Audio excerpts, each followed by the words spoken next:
Hello everyone, मेरे channel Hindi शिक्षा bye Monika में आपका स्वागत है। और आज एक नया विषय यानी कि लिंग बदलो, अंग्रेजी में जिसे कहते हैं चेंज द जेंडर। ही और शी, पुरुष या स्त्री, लड़का या लड़की। चलिए जानते हैं। लड़का गाना गा रहा है, लड़की गाना गा रही है। आगे बढ़ते हैं, कुछ और उदाहरणों से समझते हैं।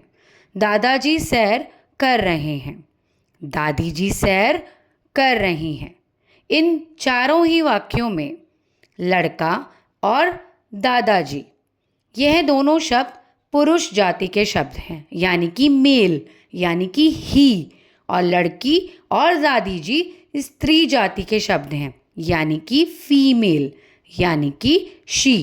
क्रिया सेम है, कार्य सेम हो रहा है, जो बदलाव है वह लिंग में है। चलिए जानते हैं लिंग की परिभाषा। पुरुष या स्त्री जाति का बोध कराने वाले शब्द लिंग कहलाते हैं, यानी कि जेंडर। कौन सा शब्द पुरुष जाति के अंतर्गत आएगा, कौन सा स्त्री जाति के अंतर्गत आएगा, ये शब्दों को पढ़ने मात्र से ही पता लग जाता है। और यह दो तरह के होते हैं, यानी कि एक है पुल्लिंग यानी कि पुरुष, यानी कि ही, यानी कि मेल, और एक है स्त्रीलिंग यानी कि फीमेल, महिला, शी। जो शब्द पुरुष जाति का बोध कराते हैं वह पुल्लिंग शब्द कहलाते हैं, जैसे भाई, राजा, मामा, घोड़ा। इन सभी शब्दों से हमें पुरुष जाति का ज्ञान हो रहा है। ऐसे ही कुछ शब्द स्त्रीलिंग शब्द कहलाते हैं, जैसे बहन, रानी, मामी, घोड़ी। यह सब साथी थे उन पुरुष शब्दों के जो मैंने अभी पिछली स्क्रीन में दिखाए। तो स्त्री जाति का बोध कराने वाले शब्द स्त्रीलिंग कहलाते हैं। देखिए कुछ अन्य उदाहरण। चूहा, चूहिया, माली, मालिन, हाथी, हथिनी, सेठ, सेठानी, छात्र, छात्रा। तो ये सारे ही शब्द पुल्लिंग और स्त्रीलिंग दोनों को समेटे हुए हैं। पुरुष जाति के शब्द पुल्लिंग और स्त्री जाति के शब्द स्त्रीलिंग। और इसमें अगर आप ध्यान से देखेंगे तो हमने साथियों के नाम बताए हैं, कौन किसका साथी है। तो लिंग यानी कि साथियों के नाम।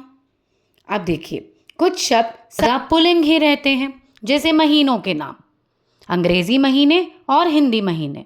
अंग्रेजी महीने जैसे जनवरी, फरवरी, मार्च, अप्रैल, ये 12 महीनों के नाम। और हिंदी महीने जैसे सावन, भादो, कार्तिक आदि। दिनों के नाम, हमारे सातों के दिनों के नाम हमेशा पुल्लिंग में ही आते हैं। पहाड़ों के नाम जैसे हिमालय, अरावली, एल्प्स आदि।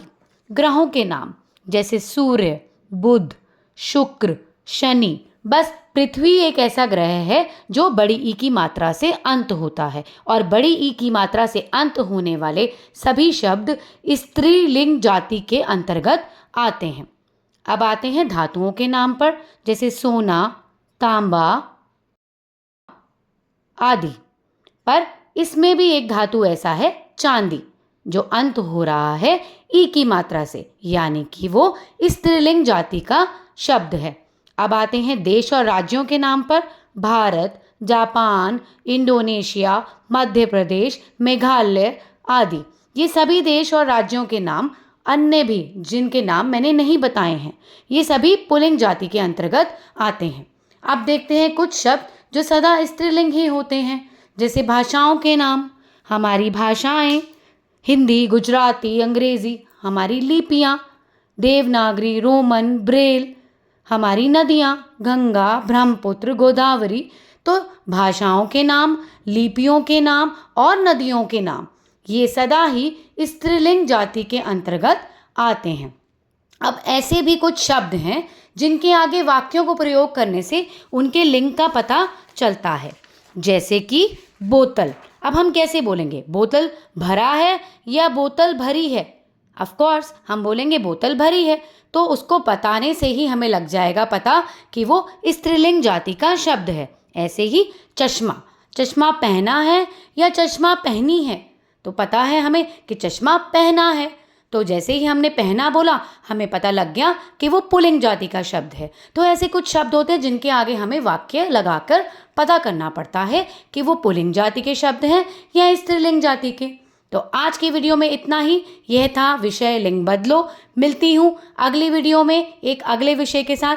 तब तक के लिए बाय बाय।